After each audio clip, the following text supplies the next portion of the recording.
إن الحمد لله نحمده ونستعينه ونستغفره ونؤمن به ونتوكل عليه ونعوذ بالله من شرور أنفسنا ومن سيئات أعمالنا من يهده الله فلا مضل له ومن يضلل فلا هادي له وأشهد أن لا إله إلا الله وحده لا شريك له وأشهد أن محمدا عبده ورسوله أما بعد قال الله عز وجل في كلامه المجيد والفرقان الحميد أعوذ بالله من الشيطان الرجيم بسم الله الرحمن الرحيم يا أيها الناس اتقوا ربكم الذي خلقكم من نفس واحدة وخلق منها زوجها وبث منهما رجالا كثيرا ونساء واتقوا الله الذي تساءلون به والأرحام إن الله كان عليكم رقيبا يا أيها الذين آمنوا اتقوا الله حق تقاته ولا تموتن إلا وأنتم مسلمون يصلح لكم أعمالكم ويغفر لكم ذنوبكم ومن يطع الله ورسوله فقد فاز فوزا عظيما قال النبي صلى الله عليه وسلم فإن أصدق الحديث كتاب الله وخير الهدي هدي محمد صلى الله عليه وسلم وشر الأمور محدثاتها وكل محدثة بدعة وكل بدعة ضلالة وكل ضلالة في النار أو كما قال عليه الصلاة والسلام قال الله سبحانه وتعالى في سورة البقرة ذلك الكتاب لا ريب فيه هدى للمتقين الذين يؤمنون بالغيب ويقيمون الصلاة ومما رزقناهم ينفقون قال النبي صلى الله عليه وسلم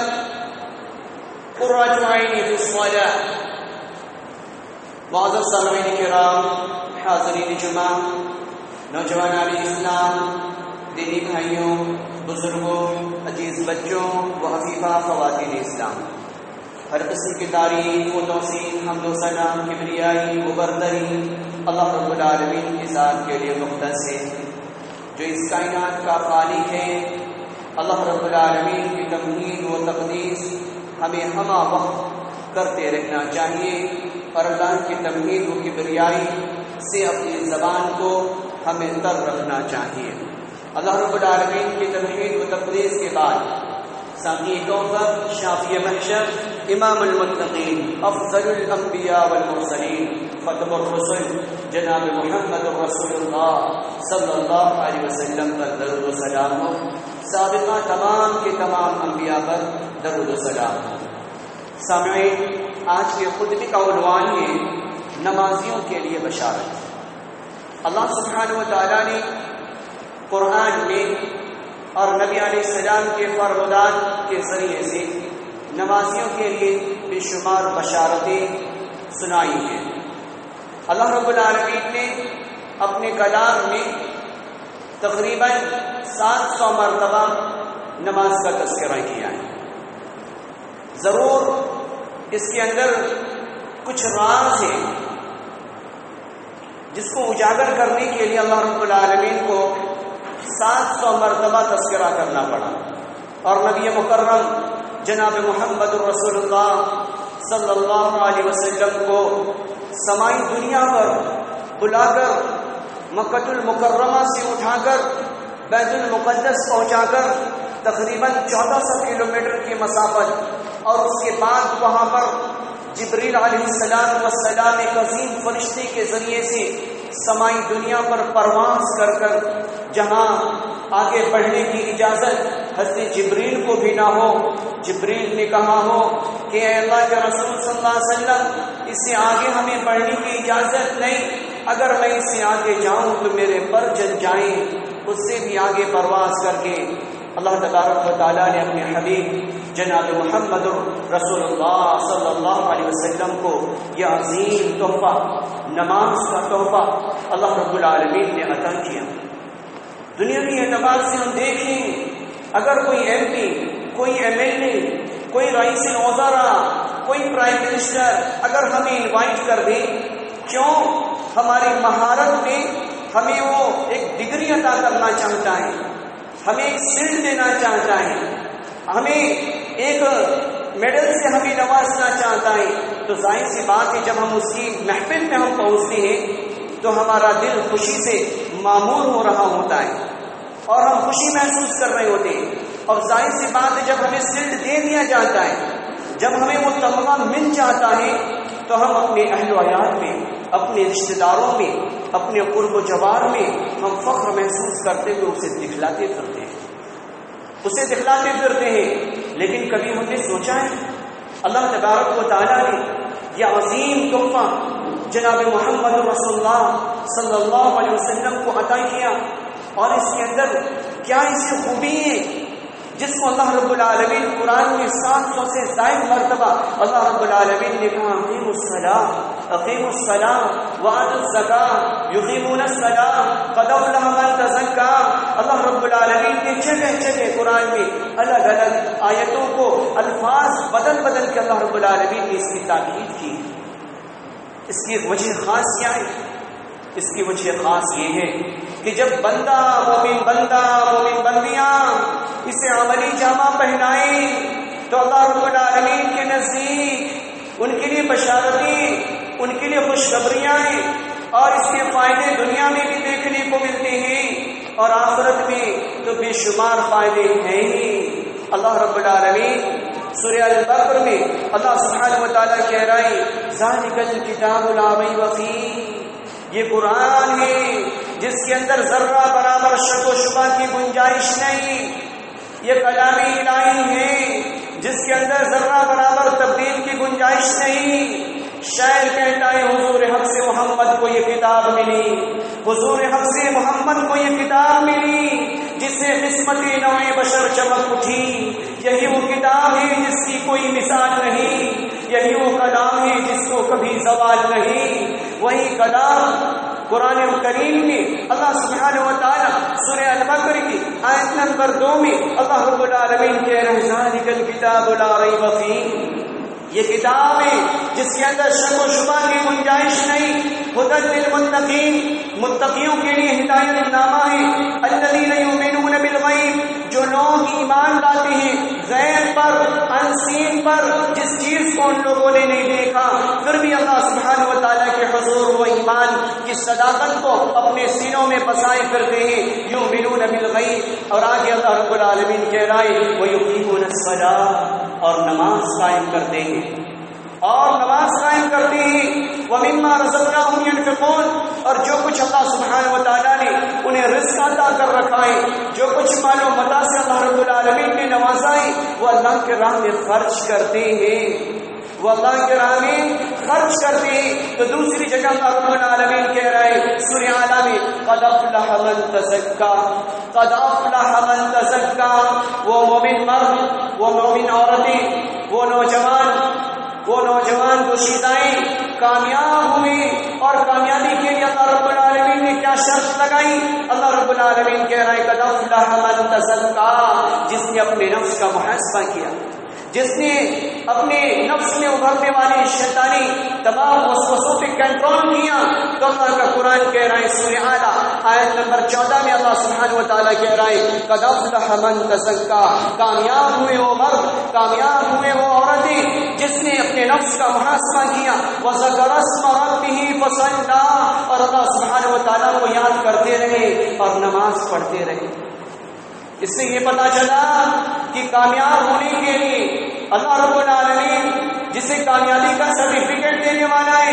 اس میں یہ اوصاف پائے جانے چاہیے کہ ہم پاکیزہ ہوں اور ہماری زندگی کے ایک نشیب و فراز پاکیزگی ہو، اس کے اندر پاکیزگی ہو، ہمارے رہن سہن میں پاکیزگی ہو، ہمارے کھان پان میں پاکیزگی ہو، اور جس سے ہم کلام کر رہے ہوں اس کلام کے اندر بھی پاکیزگی ہو، اور اللہ رب العالمین کی یاد دہانی میں ہمارے صبح و شام گزر رہے ہوں اور ہم نماز کے پابند ہوں. تبھی ہم اللہ رب العالمین کے حضور کامیاب ہوں گے، تبھی ہم کامیاب ہوں گے اللہ رب العالمین کے حضور. سورہ عنکبوت میں اللہ رب العالمین کہہ رہا ہے آیت نمبر 45 میں اللہ سبحانہ و تعالیٰ کہہ رہا ہے ان الصلاۃ تنہی عن الفحشاء والمنکر، کہ لوگوں بے شک یہ نماز انسانوں کو برے کاموں سے، بے حیائی والے کاموں سے روک دیا کرتی ہے۔ کیوں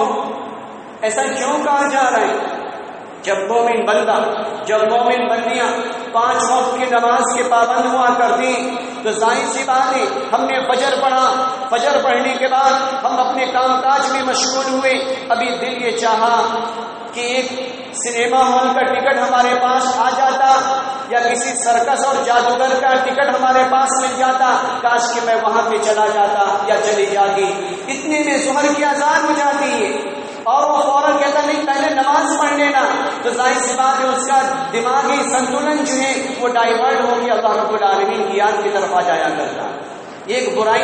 جسے وہ عمل میں لانے کے لیے کوشش میں تھا، لیکن جیسے ہی اذان کی آواز آئی اور ظہر کا وقت ہوا وہ فوراً اس کے رخ بدل گئے اور وہ مسجد کی طرف اس کے قدم بڑھ گئے۔ تو لہٰذا اس برائی جس کا مرتکب ہونے والا تھا، اس نماز کی وجہ سے، اذان کی آواز کی وجہ سے وہ اس برائی سے محفوظ ہو گیا۔ اس کے بعد پھر دوسرے پہر میں ظہر کے بعد اسے خیال آیا کہ کہیں اور جانا چاہیے، کہیں تھوڑے سٹے میں پیسے لگانے چاہیے اور کچھ کھیل دیکھنے چاہیے، کچھ کھیل کرنے چاہیے، کچھ تاش کے پتوں میں پیسے لگانے چاہیے۔ اتنے میں پھر عصر کا وقت آیا اور پھر خیال آیا کہ اللہ نے پکار لگا دی ہے اور اللہ کا منادی مؤذن نے پکار لگا دی ہے اور ہمیں مسجد کو جانا چاہیے، لہذا فوراً اس کا دل بدل جایا کرتا اور اس برائی سے محفوظ ہو جایا کرتا۔ یہی سلسلہ مغرب، عصر سے لے کے مغرب تک، مغرب سے لے کے عشاء تک، عشاء سے لے کے فجر تک، یا اللہ رب العالمین نے جو انسانیت کا گھیراؤ کیا ہے نماز کے اوقات کی وجہ سے، اسی وجہ سے تاکہ مومن بندہ، مومن بندیاں یہ شرارتوں سے، شیطان مردود کے شر سے اپنا بچاؤ کر سکیں اس نماز کے ذریعے سے۔ اللہ کا قرآن کہہ رہا ہے ان الصلاۃ تنہی عن الفحشاء والمنکر، کہ لوگوں نماز بے حیائی سے اور برے اعمال سے نماز بچایا کرتی ہے، نماز انسانیت کو بچایا کرتی ہے۔ ظاہر سی بات ہے جب ہم بچ کے جائیں گے تو اللہ رب العالمین نے جو نبی مکرم جناب محمد رسول اللہ صلی اللہ علیہ وسلم کے ذریعے سے جو بشارتیں ہمیں سنوائی ہیں وہ ہمیں ضرور بے ضرور مل کے رہے گا۔ نبی مکرم نے فرمایا، صحیح نسائی کی روایت ہے، حدیث نمبر 3949 نمبر حدیث ہے، نبی اکرم صلی اللہ علیہ وسلم نے کہا، قال النبی صلی اللہ علیہ وسلم جعل قرۃ عینی فی الصلاۃ۔ جناب محمد رسول اللہ صلی اللہ علیہ وسلم نے فرمایا کہ میری آنکھوں کی ٹھنڈک نماز ہے، میری آنکھوں کی ٹھنڈک نماز ہے۔ اس سے یہ پتا چلا کہ نماز پڑھنا نبی کی آنکھوں کی ٹھنڈک ہے، محبت کی علامت ہے، ایمان کی علامت ہے۔ اگر ہم نماز کی پابندی کریں گے تو گویا کہ نبی کی آنکھوں کی ہم ٹھنڈک بنیں گے، اور نبی کی آنکھوں کی ٹھنڈک جب ہوگی تو یقیناً ہمارا ہر عمل اللہ رب العالمین کے نزدیک قابل قبول ہوگا، کیونکہ اللہ رب العالمین نے کہا من یطیع الرسول فقد اطاع اللہ، جس نے رسول کی اطاعت کی اس نے اللہ کی اطاعت کی، اور جس نے رسول کی نافرمانی کی اس نے اللہ رب العالمین کی نافرمانی کی۔ اب اندازہ لگائیں، نماز میں کہا جا رہا ہے کہ نماز آنکھوں کی ٹھنڈک ہے، اور ہم تازیہ داری میں آنکھوں کی ٹھنڈک تلاش کر رہے ہیں، ہم ہیپی برتھ ڈے یا رسول اللہ منا کر آنکھوں کی ٹھنڈک تلاش کرنے میں لگے ہوئے، اور دوسرے خرافاتی کاموں میں عمل انجام دے کر ہم یہ سوچتے ہیں کہ یہ نبیوں والا کام، یہ صحابہ والا کام، یہ تابعین والا کام، یا ائمہ مجتہدین والا کام نہیں۔ نبی مکرم یہاں پہ کہہ رہے ہیں نماز میری آنکھوں کی ٹھنڈک ہے۔ تو اس سے یہ پتا چلا کہ نماز اگر ہم پڑھیں گے تو ہم نبی کے حقیقی محب ہوں گے، نبی سے حقیقی محبت کرنے والے ہوں گے، اور ہم نماز سے عاری ہوں گے تو گویا کہ تمام دعوے ایک طرف، اور اگر نماز سے ہم عاری ہیں تو وہ دعوے کی کوئی حیثیت نہیں، وہ دعوے کی اللہ رب العالمین کے نزدیک کوئی حیثیت نہیں۔ نبی علیہ السلام نے فرمایا، صحیح بخاری کی روایت ہے، حدیث نمبر 408 پر 408 پر یہ روایت موجود ہے۔ راوی حدیث سے انس سے، وہ کہتے ہیں انس رضی اللہ عنہ قال قال النبي صلی اللہ علیہ وسلم ان احدکم اذا قام في صلاته فانه يناجي ربه۔ انس رضی اللہ تعالیٰ عنہ کہہ رہے کہ نبی مکرم صلی اللہ علیہ وسلم نے فرمایا کہ جو مومن بندہ، جو مومن بندیاں نماز کے لیے کھڑے ہوتے ہیں، نماز کے لیے کھڑے ہوتے ہیں، فَإِنَّهُ يُنَاجِي رَبَّهُ، ان کی مثال ایسی ہے جیسے وہ اللہ سبحانہ و تعالیٰ سے سرگوشی کر رہے ہوں، اللہ سے چپ کے باتیں کر رہے ہوں۔ اور یہ کون کہہ رہا ہے؟ جناب محمد رسول اللہ صلی اللہ علیہ وسلم کہہ رہے ہیں کہ نماز پڑھنے والا گویا کہ اللہ رب العالمین سے چپ کے باتیں کر رہا ہے۔ چپ کے کون باتیں کیا کرتا؟ شوہر کو بیوی سے محبت ہوتی لہذا چپکے سے باتیں ہوا کرتی، باپ کو بیٹے سے محبت ہوتی لہذا کان میں کچھ باتیں ہوا کرتی، ماں کو بیٹی سے محبت ہوتی لہذا بیٹی کے کان کو قریب کر کے ماں کچھ نصیحت کرتی۔ یہاں پہ نبی مکرم صلی اللہ علیہ وسلم نے کہا، اور راوی حدیث انس سے جو نبی مکرم صلی اللہ علیہ وسلم کے ساتھ 10 سال تک مسلسل رہے، انہوں نے دیکھا کہ نبی علیہ السلام کیا کر رہے ہیں، کب چل رہے ہیں، کب کھا رہے ہیں، کب اٹھ رہے ہیں، کب بیٹھ رہے ہیں، کب وضو کر رہے ہیں۔ وہ کہہ رہے ہیں کہ نماز پڑھنے والے کی مثال ایسی ہے جیسے وہ اللہ سبحانہ و تعالیٰ سے سرگوشی کرے۔ اب اندازہ لگائیں، ہم اگر نماز نہیں پڑھ رہے تو ہمارا کس میں شمار ہونے والا ہے؟ جان بوجھ کے اگر ہم نماز سر کر رہے ہیں تو پھر ہمارا کیا حال ہونے والا ہے؟ اور ہمیں بشارتوں کی جگہ پہ ہمیں عقاب کیسے ملنے والا ہے؟ نبی مکرم صلی اللہ علیہ وسلم نے آگے فرمایا، صحیح مسلم کی روایت ہے، قال النبی صلی اللہ علیہ وسلم الصلاۃ نور، نماز روشنی ہے، اندھکار میں اجالا ہے، تاریکی میں شعاعیں ہیں، پل صراط پر لالٹین ہے۔ یہاں پہ نماز کو نور کیوں کہا جا رہا ہے؟ محدثین کی ایک بڑی جماعت یہ لکھتی ہے کہ جب انسان پریشان حال ہوگا اور پل صراط کو جب جہنم کے اوپر لگایا جائے گا، بال سے زیادہ باریک ہوگا، تلوار سے زیادہ تیز اس کی دھار ہوگی، اور اگر ہم نماز سے آری ہوں گے تو پل صراط پہ چلنے سے پہلے ہی جہنم اسے کھینچ لے گی اور آگ کے اندر جھلسا دے گی۔ اس وقت وہ ڈارکنیس میں، وہ اندھکار میں اگر ہم نماز کی ہم نے پابندی کی ہوگی تو اللہ رب العالمین ہماری نماز کو اس ڈارکنیس میں، وہ اندھکار میں، پل صراط پر اللہ رب العالمین لالٹین بنا کر پیش کر دے گا۔ نبی مکرم نے کہا، صحیح مسلم کی روایت ہے، حدیث نمبر 925 پر روایت موجود ہے کہ قال النبی صلی اللہ علیہ وسلم الصلاۃ نور، نبی علیہ السلام نے کہا نماز نور ہے، نماز روشنی ہے، نماز شعاعیں ہے، نماز ڈارکنیس سے برائٹنیس کی طرف لے جانے والی چیز ہے۔ اگر ہم چاہتے ہیں کہ قبر ہمارا روشن ہو جائے، اگر ہم چاہتے ہیں پل صراط پر آسانی سے ہمارا گزر ہو جائے، ہم چاہتے ہیں کہ جہنم سے ہمارا بچاؤ ہو جائے، ہم چاہتے ہیں پریشانی کے عالم میں ہمارے سفارشی بن جائے، تو ہمیں چاہیے کہ ہم نماز کی پابندی کریں، ہم نماز کی پابندی کریں۔ ابو ہریرہ رضی اللہ تعالیٰ عنہ راوی حدیث ہے، ابو ہریرہ رضی اللہ تعالیٰ عنہ راوی حدیث ہے، صحیح بخاری کی روایت ہے، حدیث نمبر 6062 پہ 662 پر یہ روایت موجود ہے۔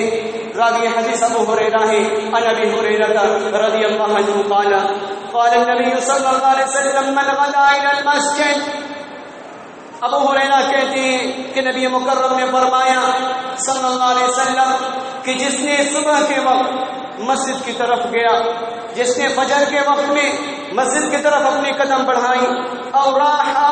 یا شام کے وقت میں اپنے قدم کو بڑھایا یعنی عصر کے وقت میں، اعطاه له نزله من الجنہ، اللہ سبحانہ و تعالیٰ اس مومن بندے کے لیے، اس مومن بندیاں کے لیے کلما غدا راحا، ہر دن صبح کے وقت یا شام کے وقت اس کے قدم مسجد کی طرف بڑھیں یا نماز کی پابندی کریں، اللہ سبحانہ و تعالیٰ اس کے لیے جنت میں مہمانی کا انتظام کرتا ہے۔ اللہ سبحانہ و تعالیٰ جنت میں اس کے لیے مہمانی کا انتظام کرتا ہے۔ اب اندازہ لگائیں نبی صاحب بلا لیں ہمیں تو ہم کتنی تیاریاں کرنا شروع کر دیا کرتے، سب سے بہترین کپڑے ہم پہنتے، سب سے بہترین پرفیوم لگاتے، سب سے بہترین شو پہنتے، اس کے بعد ان کے سامنے ہم حاضر ہوتے تاکہ ہمارا شمار اچھے لوگوں میں ہو،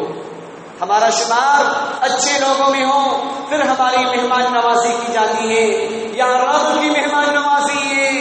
جو عرش کا مالک فرش کا مالک تحت الثرى پر ہے، جس کی حکومت چلے، جو لاکھوں کروڑوں اور بڑا مچھلی کو کھانا کھلائے، جنگل کے ڈینجریس جانور کو کھانا کھلائے، جو ہواؤں میں آکسیجن کو پھرائے، انسان کے جسموں سے کاربن ڈائی آکسائڈ کو باہر کرے، پھیپھڑے کی نلیوں میں اللہ رب العالمین سانس کو پروئے، اور بیک وقت اللہ رب العالمین دو نلیوں میں جب انسان کھانا کھائے تو سانس کی نلیوں کو بند کرے، جب انسان سانس لے تو کھانے کی نلیوں کو اللہ رب العالمین بند کرے۔ وہ رب یہ کہہ رہا ہے کہ وہ ایسے مومن بندے، ایسی مومن بندیاں جو صبح کے وقت یعنی فجر کی نماز کی پابندی کرتے، عصر کی نماز کی پابندی کرتے، یعنی کل تمام کے تمام نماز کے اوقاتوں کی پابندی کرتے اور نماز کے پابند ہو کر زندگی گزارتے۔ امام کائنات سید المرسلین کا فرمان جھوٹا نہیں ہو سکتا، سورج کی شعاعیں جھوٹی ہو سکتی ہیں، چاند کی چاندناں جھوٹی ہو سکتی ہیں، لیکن کائنات کا امین محمد رسول اللہ صلی اللہ علیہ وسلم کا فرمان کبھی جھوٹا نہیں ہو سکتا۔ محمد رسول اللہ صلی اللہ علیہ وسلم نے کہا کہ اللہ سبحانہ و تعالیٰ ایسے مومن بندے، ایسی مومن بندیوں کے لیے جنت میں مہمانی کا وعدہ کرتا ہے اور جنت میں مہمانی کا انتظام و انسلام کرتا ہے۔ ہم چاہتے ہیں کہ ہم جنت میں مہمان بنا دیے جائیں، ہم چاہتے ہیں کہ فرشتے ہمارے لیے سب بندی بنا کر کھڑے ہو جائیں، ہم چاہتے ہیں کہ جنت کی نہریں ہماری انگلیوں پر چلے، ہم چاہتے ہیں کہ جنت کے پرندے ہمارے دسترخوان پر گر جائیں، ہم چاہتے ہیں کہ جنت میں اللہ کا دیدار ہمیں نصیب ہو جائے، ہم چاہتے ہیں کہ جنت میں رب کا کلام جناب محمد رسول اللہ صلی اللہ علیہ وسلم پڑھ کر سنائے، ہم چاہتے ہیں کہ تورات، زبور، انجیل داؤد علیہ السلام کے ذریعے سے سنایا جائے، تو اس کے لیے ضرورت اس بات کی ہے کہ ہم دنیا میں رہتے ہوئے نماز کی پابندی کریں۔ جب ہم نماز کی پابندی کریں گے دنیا میں بھی ہم کامیاب ہوں گے اور آخرت میں بھی ہم کامیاب ہوں گے۔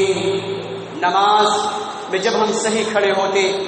ریڑھ کی ہڈیاں صحیح ہو جایا کرتی، قوت محسوس کیا کرتی، جب نماز میں ہم رکوع میں جاتے تو کمر کی تمام نلیاں کھل جایا کرتی، جب ہم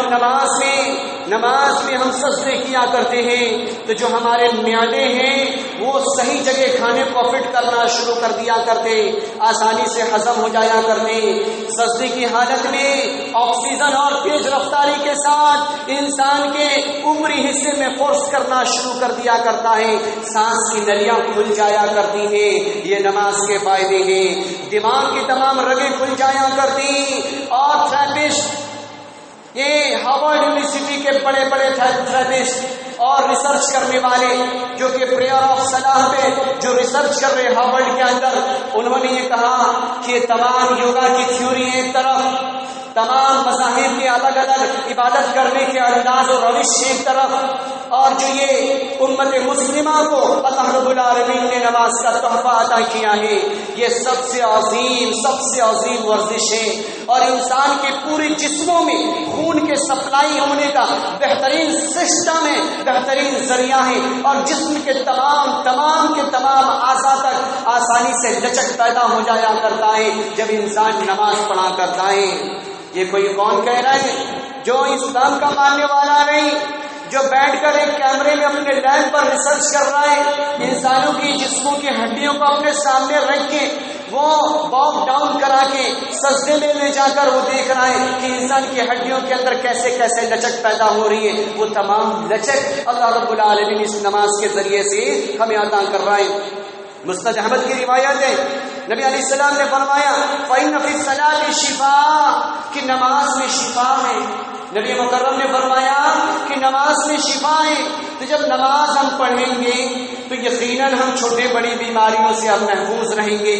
جب ہم نماز سے پہلے وضو کریں گے، جب ہم مسواک کریں گے تو وہ چیزیں جو ہمارے لعاب سے جراثیم جرم جو ہوا کرتی، آنکھیں نہیں دیکھتی، بہت ساری چیزوں کو اللہ رب العالمین نے اس ہماری آنکھوں سے اوجھل کر کے رکھا ہے، کیونکہ یہ آنکھیں اگر دیکھنا ہر چیز کو شروع کر دیتی تو ہم پانی پی نہیں سکتے، ہم کھانا کھا نہیں سکتے، ہم دہی کھا نہیں سکتے، دوسری چیزوں کو ہم کھا نہیں سکتے۔ کیوں؟ اللہ رب العالمین نے آنکھوں میں جھلی لگایا، آنکھوں کو اوجھل کیا، کیوں؟ تاکہ بندہ آسانی کے ساتھ پانی پی سکے، ورنہ اللہ رب العالمین دوربین کے ذریعے سے، مائکروسکوپ کے ذریعے سے پانی کو دیکھا جائے، اس میں کیڑے سوئیوں کی طرح اچھل رہے ہوتے ہیں، دہی کے اندر دیکھیں وہ اس کے اندر اچھل رہے ہوتے ہیں، کھانے کی چیزوں کو دیکھیں اس میں کیڑے چپکے ہوئے رہتے ہیں۔ اللہ رب العالمین نے کہا کل شیء حی، اللہ رب العالمین نے تمام چیزوں کو جاندار سے پیدا کیا، گویا کہ یہ جاندار چیزیں ساری چیزوں میں شامل ہیں، مٹی کے ذرات کے ایک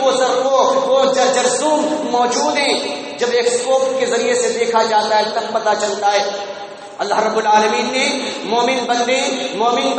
بلکہ اور ہیومن بینگ سے اسی لیے اونچا رکھا ہے تاکہ انسان آسانی کے ساتھ زندگی گزار سکے۔ نبی مکرم نے فرمایا، طبرانی کی روایت ہے، قال النبی صلی اللہ علیہ وسلم اسیبوا طعامکم بذکر اللہ والصلاۃ، نبی علیہ السلام نے فرمایا اپنے کولیسٹرول پر کنٹرول کیا کرو۔ کولیسٹرول پر کیسے کنٹرول کیا کرو؟ تو نبی نے فرمایا کہ اپنی خوراک کے ذریعے سے کولیسٹرول کو اور اللہ کی یاد سے اور نماز کی ادائیگی کے ذریعے سے کولیسٹرول کو کنٹرول کیا کرو۔ یہ طبرانی کی روایت ہے۔ اس سے یہ پتا چلا کہ جب ہم نماز پڑھا کرتے ہیں کولیسٹرول لیول وہ بالکل ایک معتدل رہا کرتا ہے اور وہ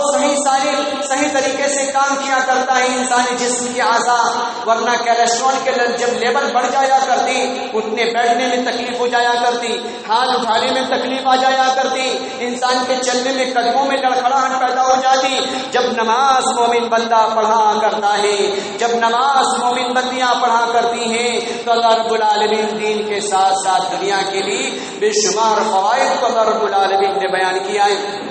اس کے بعد کلی کرنے سے سینکڑوں جراثیم جو کبھی ناک سے حلق میں پہنچ جاتے، جب گرگرا کیا کرتا ہے، جب ہم کلی کیا کرتے ہیں وہ سارے جراثیم باہر آ جایا کرتے، ناک کی نلیاں صاف ہو جایا کرتی، اور ناک میں جب پانی ہم ڈالتے ہیں نرم ہڈی تک وضو کے دوران تو ایسے وقت میں یہ زکام دور ہو جایا کرتا، اور بہت سارے ناک کے امراض جو آج کل نوز اسپیشلسٹ شمار کیے جاتے، تھروٹ اسپیشلسٹ اور اسی طریقے سے نامعلوم ڈینٹسٹ، یہ سارے ڈاکٹر کیوں پیدا ہو گئے؟ یہ اس کی وجہ خاص یہ ہے کہ ہم نے سنت نبوی کو چھوڑ دیا،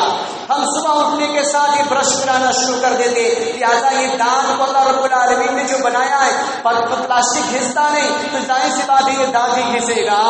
اسی لیے نبی مکرم نے کیا کیا؟ مسواک کیا، اور مسواک وہ اس کے اندر لچک پیدا ہوتی، دانت کے تمام خلاؤں میں وہ مسواک چلا جایا کرتا اور تمام غلاظت کو باہر نکال دیا کرتا، دانت مضبوط ہو جایا کرتا۔